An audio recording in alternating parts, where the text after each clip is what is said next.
Oh, teach the children to read with this. I can hardly read this. Now, who took that picture of me?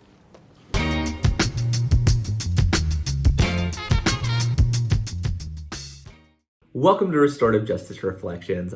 I'm David Ryan Barcega Castro Harris, all 5 names for all the ancestors, and today I'm here with Brittany Jefferson to dive into the restorative themes, or lack thereof, found in episode 4 of season 1 of ABC's hit show Abbott Elementary. As always, our conversations here are not a critique of the story and production choices of the creators, but will highlight how restorative justice can be applied to new technology, new programs, collaboration, and adaptive change. Hopefully this will give you some insight into applying restorative justice ways of being inside and out of the classroom.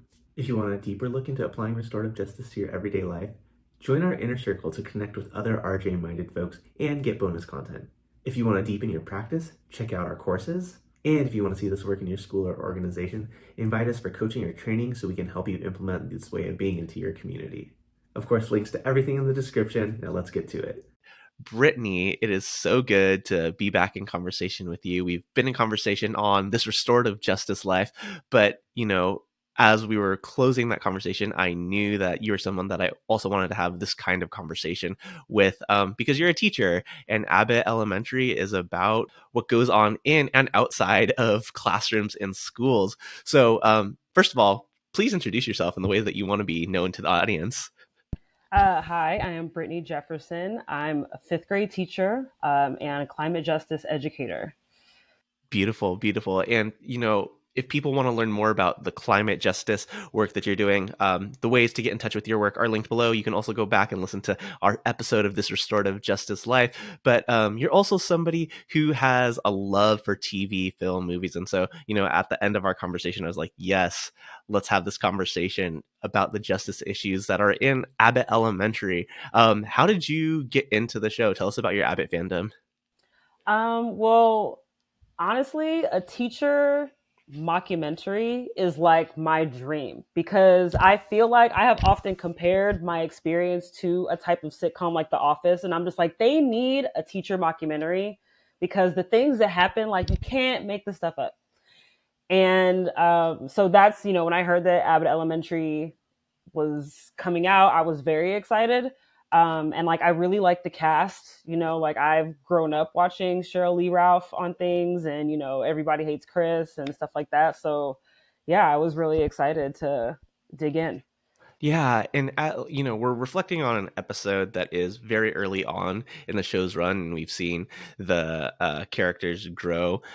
What about the show so far, or maybe like up through episode 4, like made you be like, yeah, this is it? Like, it might not be perfect, but like, I feel seen.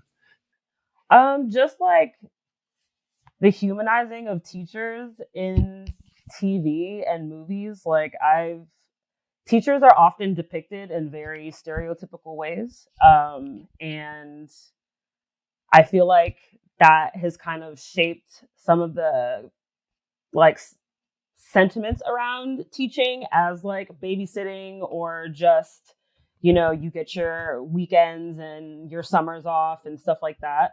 But it really is more than that. And it really is like a specific skill set, and it really takes a lot of energy and patience to be a good teacher.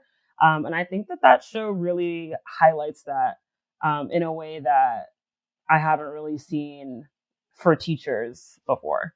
Yeah, I mean, as much as a 21-minute sitcom can do, right? They do pack a lot in there. And so I want to get into this episode. We're talking about episode 4. It's called New Tech. Lots to get into. But let's start with the introduction of New Tech. This was something that when I asked you, what episode do you want to react to? You were like, ooh, this one. Why?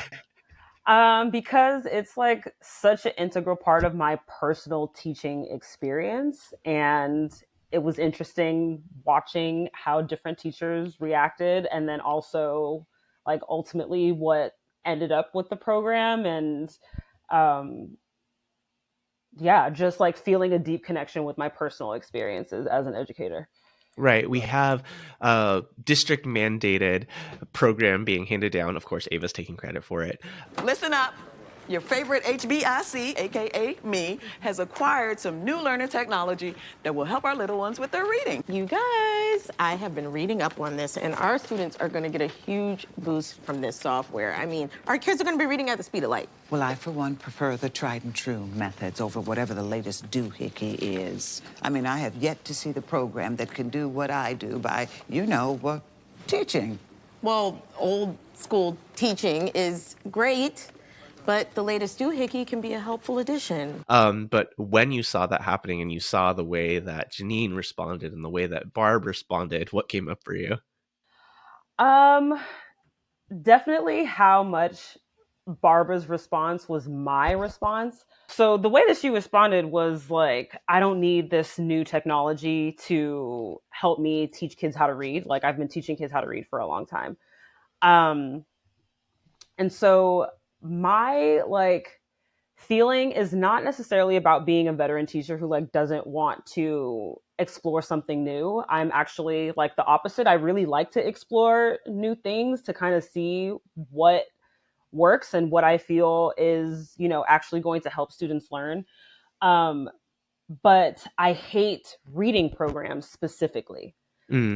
Because they are dry, they are boring, they are it's very difficult for kids to be engaged and excited and motivated. It often ends up in school-wide competitions and bulletin boards, broadcasting, achievements of individual students for everyone to observe. And it just doesn't feel like a very liberatory practice for kids. And the celebration of literacy, it just feels very rote. And so I always have had a visceral reaction to working at a school that makes me regularly use a reading program on the computer.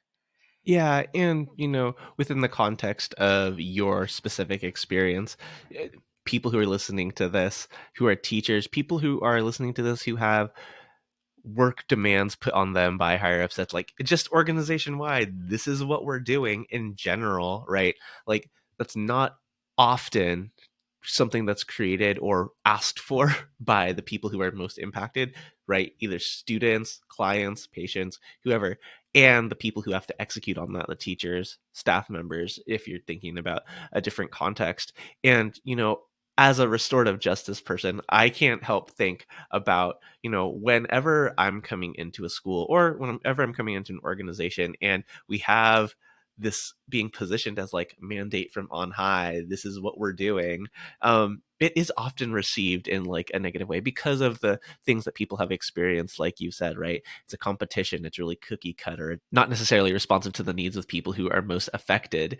So there's very justifiable reasons to be skeptical of all of this. Not to mention, of course, later on in the episode when we discover this specific reading program is being used to gather data for planning prison beds, right? And we know that's a thing.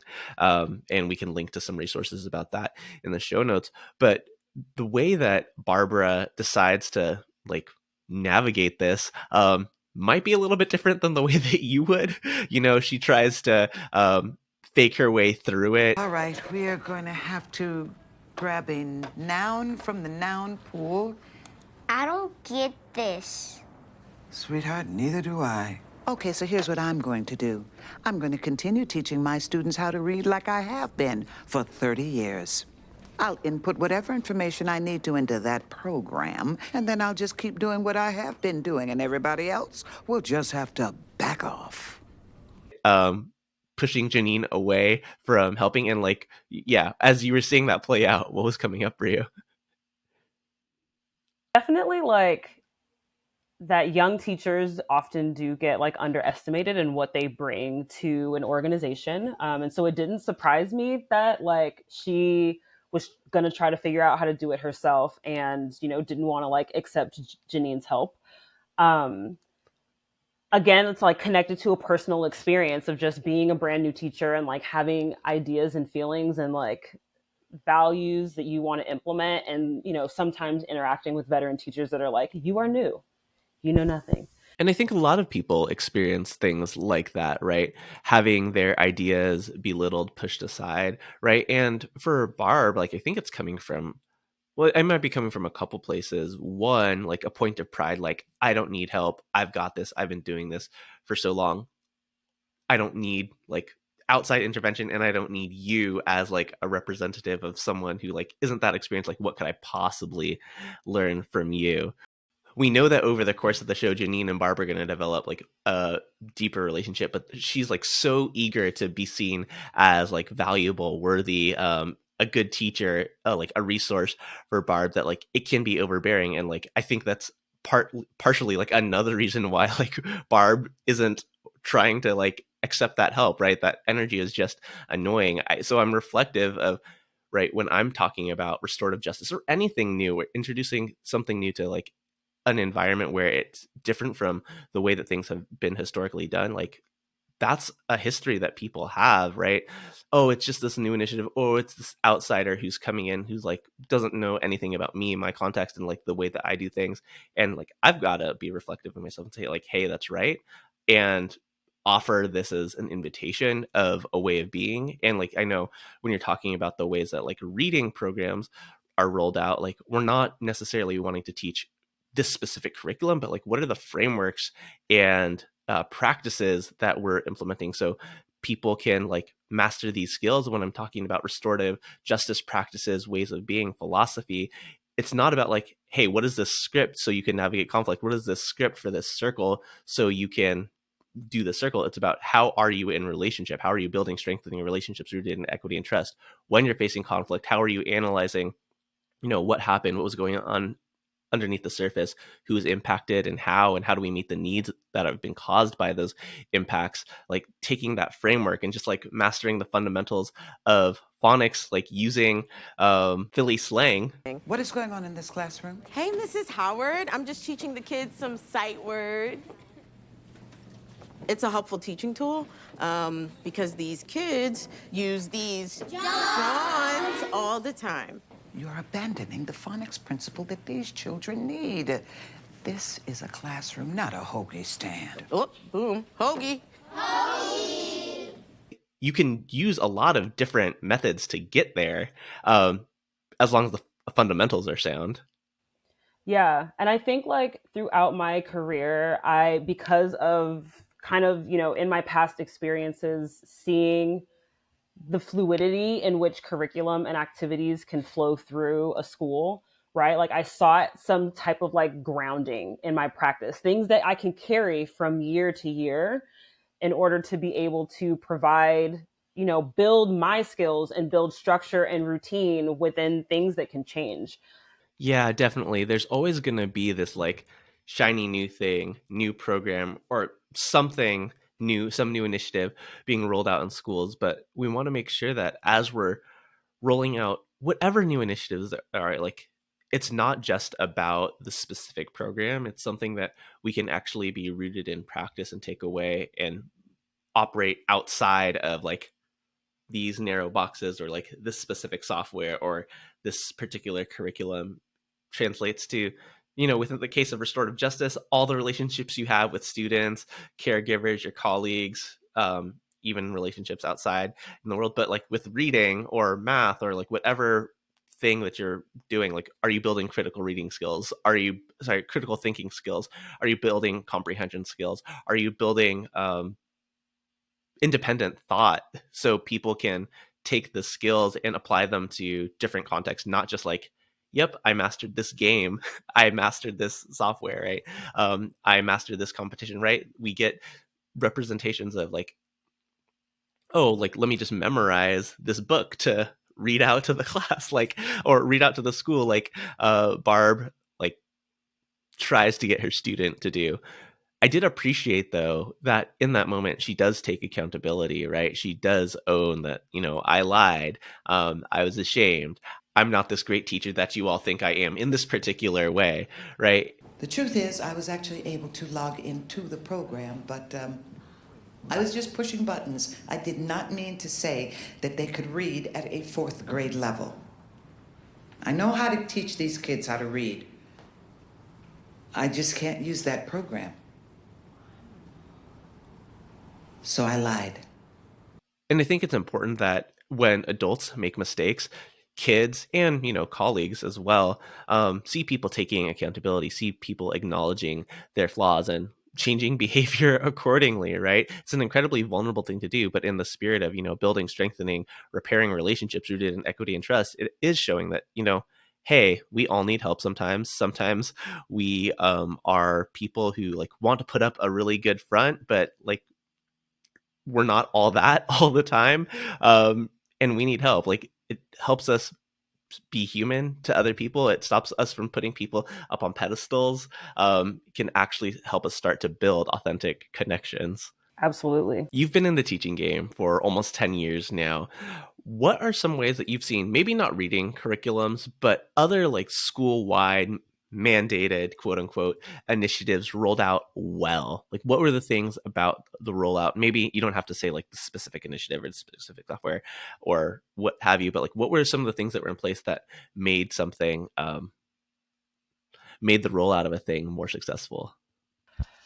Well, so I have experience where being open-minded to new ideas can really like impact your practice. And so there is like a specific methodology that I was introduced to, and it was new to me, that I learned from a colleague. Like she went to, during her teaching program, she learned about it and she was just like, hey, it was an invitation. She invited me to, get familiar with it, like recommended books to me and things like that. And so I began to like go to professional development, and my school actually funded for us to do that.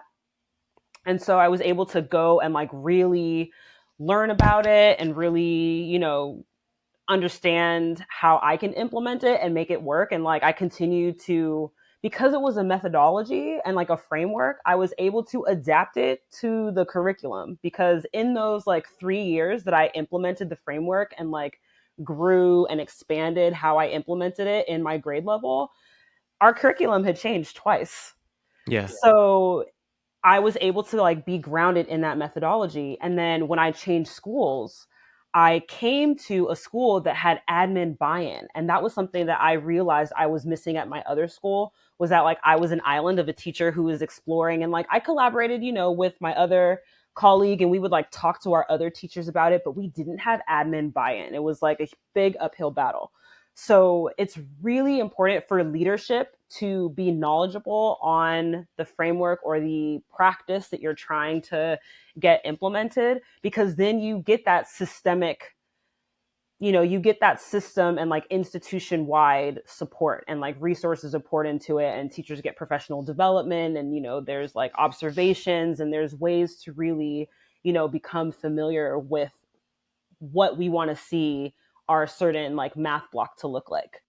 Yeah, I think a lot about how Ava, in the context of this show, like is never going to do that for anything and for anyone. She's not really like, Ava does have some redeeming moments later on in the show, right? But she is not that admin who is going to take the time to learn about how a curriculum is going to impact the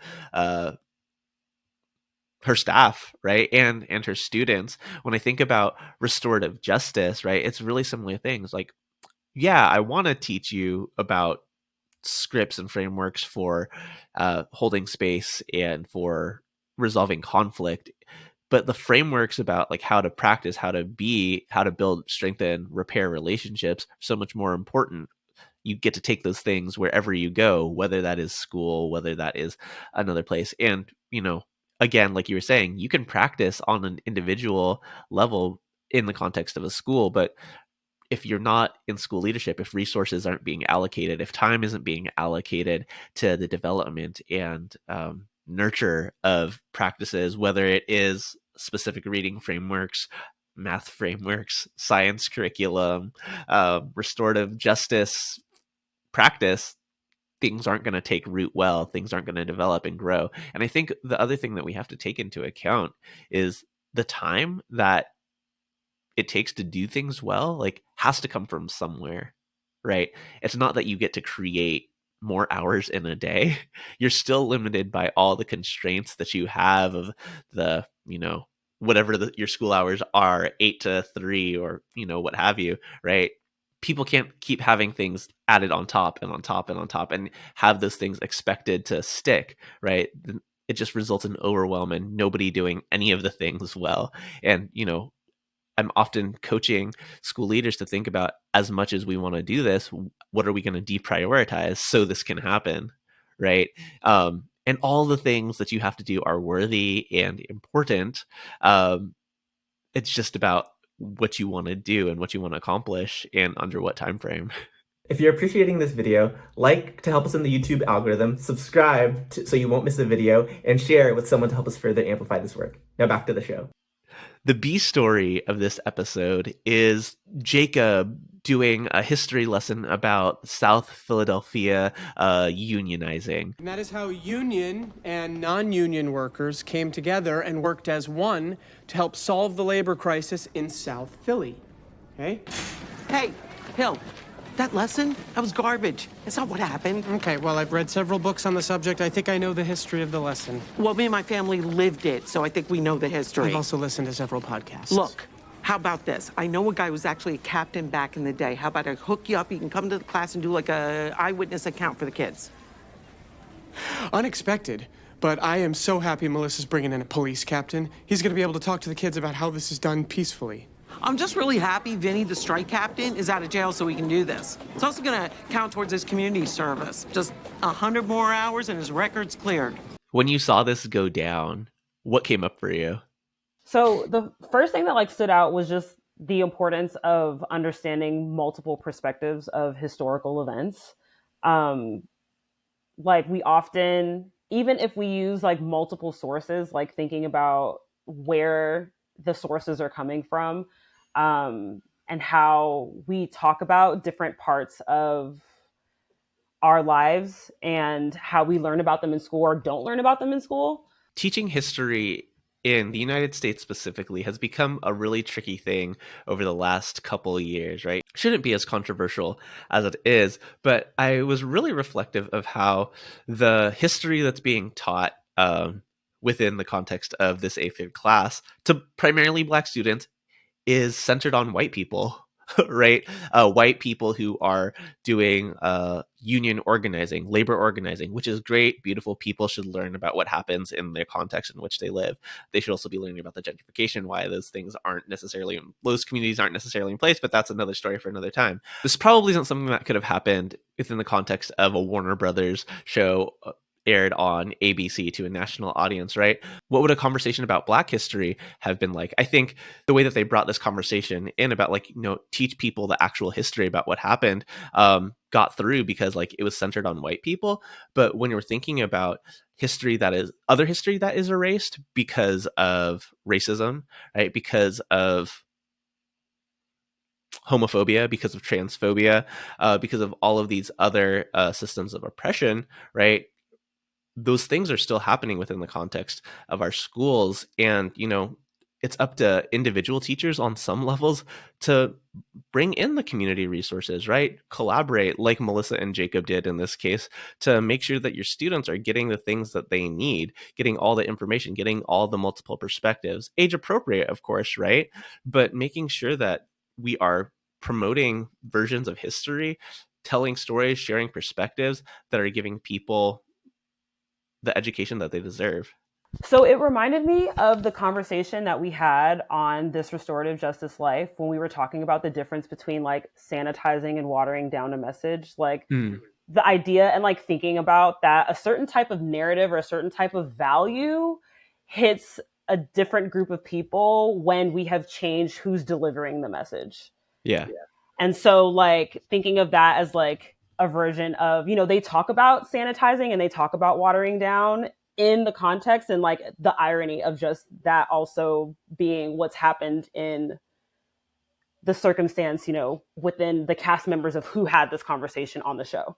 And again, no shade to Quinta, the writers, for making the production choices that they made to put stories and narratives out there that are worthy of discussion. But yeah, that's so real. And I'm curious what listeners and viewers are actually making those connections. Is it just people like you and me who are melanated and know history and can make those connections? Or is it crossing over to white audiences or other members of privileged identities to see like, oh, yeah, they excluded this white history, right? This lower class history. What other things might be left out, and whose interest is that serving? And when it's highlighted by a certain person, how am I more able to take that message? How am I more able to receive that message and do something to change? Anything else stand out to you from this episode? I know that was really jam-packed with a lot of good things. We don't have to talk about all the one-off jokes or things like that, but was there anything else that you wanted to make sure that we highlighted? Okay, there was one thing, yes, that I really wanted to bring up that I meant to tell you at the beginning, which is how they immediately linked the program to funding. So it was like our results are going to be directly related to district funding, and how all of the chaos of the show, kind of like, all the chaos of the program and everything with Barbara, and then the program being taken out, and, because of the usages for the information, is just another like real world connection of just things that are connected to equity, but like aren't at how we can best meet the needs of our students. Yeah. I mean, you talked about like the gamification or like the competition that kind of breeds. And when you have stakes like that, right, there's inherently going to be a loser. And right, the person who, or the group or the community that isn't getting those resources probably isn't a community that was best equipped to, or best equipped to take advantage of those resources. And right, and when we think about how we equitably roll out programs like this and measure progress, right, it's a really important factor to keep in mind. Now you've heard from us, now we want to hear from you. Drop your restorative justice reflections from this episode in the comments. And if you want to be a part of a live community conversation about this show, we're hosting a live event on July 31st unpacking restorative justice lessons from Abbott Elementary. Link down below. Hope to see you there. The other question that everybody answers when they come on the show, you've got the ear of Quinta Brunson or other producers of the show. If you were to be cast in a role on Abbott Elementary, who would you be? What would you do? Oh, let's see. Maybe like if they had like a STEM specialist, like the nerdy like STEM specialist that can, teach engineering and robotics. Yes, love to see it. Love to see more science representation. I know that's coming in the future. Beautiful, beautiful. Brittany, thank you so much for your time, wisdom, reflections. Where can people support you and your work in the ways that you want to be supported? You can find me on Instagram at Climate Justice Teacher Mom, where I educate people with tidbits on climate justice. Or you can support me on Patreon. I've got resources for teachers and caregivers who want to teach the people in their lives about climate-related topics. Beautiful, beautiful. Well, again, thank you so much. We'll be back very soon with another breakdown of Abbott Elementary. We're going into episode 5 and one of my favorite transfer student. Until then, take care.